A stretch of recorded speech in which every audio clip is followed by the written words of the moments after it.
পাকা তালের সিজনে তালের পিঠা খেতে কে কে পছন্দ করেন? পাকা তাল দিয়ে বিভিন্ন ধরনের পিঠা বানানো যায় আর বিভিন্ন রকম করে বানানো যায়। কেউ তালের বড়া বানায়, কেউ স্টিম করে তালের পিঠা বানায়। আমি পাকা তাল দিয়ে আজকে যে পিঠাটা বানাবো সেটা হচ্ছে স্টিম করে বানাবো। পিঠা বানানোর আগে পাকা তাল থেকে রসগুলো নিয়ে নিচ্ছি। রস নেওয়ার জন্য এখানে আমি তালের বিচিগুলোর মধ্যে লবণ মাখিয়ে কিছুক্ষণের জন্য পলিথিন দিয়ে মুড়িয়ে রেখে দিব, যাতে একটু নরম হয়ে যায়। আর রসটা তালগুলো যে লবণ মাখিয়ে কিছুক্ষণ রেখে দিলে তালের কাঠটা বের করতে অনেক বেশি সহজ হয় আর খুব ইজিলি এই কাঠটা বের করে নেওয়া যায়। আমি এখানে একটা তালের কাঠ আসলে বিভিন্ন ধরনের করে নেওয়া যায়, আমি আমার জন্য যেটা সহজ হয় সেটা সেভাবেই নিচ্ছি। ভিডিও দেখলে বুঝতে পারবেন আমি কিভাবে তালের কাঠটা বের করে নিচ্ছি। তালের কাঠ বের করা হয়ে গেলে এখন আমি পিঠা বানানোর প্রসেসে চলে যাব। আমি একটি বাটিতে 3 কাপ পরিমাণ চালের গুঁড়া নিয়ে নিয়েছি। চালের গুঁড়ার মধ্যে 2 টেবিল চামচ আমি ময়দা দিব। 2 টেবিল চামচ ময়দা দিয়ে দিলাম। চালের গুঁড়া আর ময়দা একটু মিক্স করে নিয়ে আমি এখানে 1 টেবিল চামচ পরিমাণ ইস্ট দিয়ে দিব। ইস্ট দেওয়ার পর এখানে আমি তালের কাঠটা এখন দিয়ে দিব। 3 কাপের মতো আমি তালের কাঠ দিয়েছি। প্রথমে 2 কাপ দিয়েছিলাম, 2 কাপ দেওয়ার পরে মিক্স করার পরে আমার মনে হয়েছে একটু ড্রাই হয়েছে, আরও একটু দেওয়া দরকার, সেজন্য আমি আরও 1 কাপ দিয়ে দিয়েছিলাম। টোটাল আমি 3 কাপ তালের রস দিয়ে দিয়েছি এখানে। এরপর সবগুলো উপকরণ একসাথে ভালোভাবে মিক্স করে আমি ঢাকনা দিয়ে কিছুক্ষণের জন্য ঢেকে রেখে দিব। যেহেতু ইস্ট আছে এটি একটু রেস্টে রেখে দিতে হবে।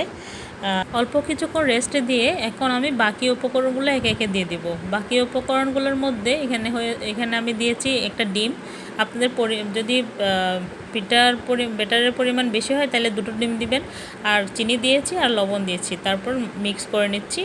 প্রত্যেকটি উপকরণ ভালোভাবে মিক্স করে নিতে হবে ব্যাটারটাকে। এরপর আবারও বেশ কিছুক্ষণের জন্য রেখে দিব। এই পিঠাটাকে আমি যতটুকু জানি যত বেশি রেস্টে দেওয়া হয় তত বেশি ভালো হয়। পিঠা বানানোর আগে আমি এখানে নারকেল কুচি দিয়ে দিয়েছি। কেটে নারকেলটা দিতে পারেন, আমি এখানে নারকেল কুড়ানো আমার ছিল সেজন্য নারকেল কুড়ানো দিয়ে দিয়েছি, আর একটু বাটার দিয়ে দিয়েছি, আর সবশেষে গুঁড়া দুধ দিয়ে দিয়েছি। কেক স্টিম করে বানানোর জন্য অথবা এই ধরনের স্টিম পিঠা যেগুলো হয় সেগুলো বানানোর জন্য এখানে অনেক ধরনের প্লাস্টিকের মোল্ড পাওয়া যায় বিভিন্ন শেপের। আমি আসলে কাঁঠাল পাতায় এরকম কোন শেপের যে পিঠাগুলো আছে সেরকম করে বানানোর চেষ্টা করেছি আজকে, তাই আমি একটা কাঁঠাল পাতা নিয়ে নিয়েছি। কাঁঠাল পাতাকে এভাবে কোণে শেপ দিয়ে দিয়েছি।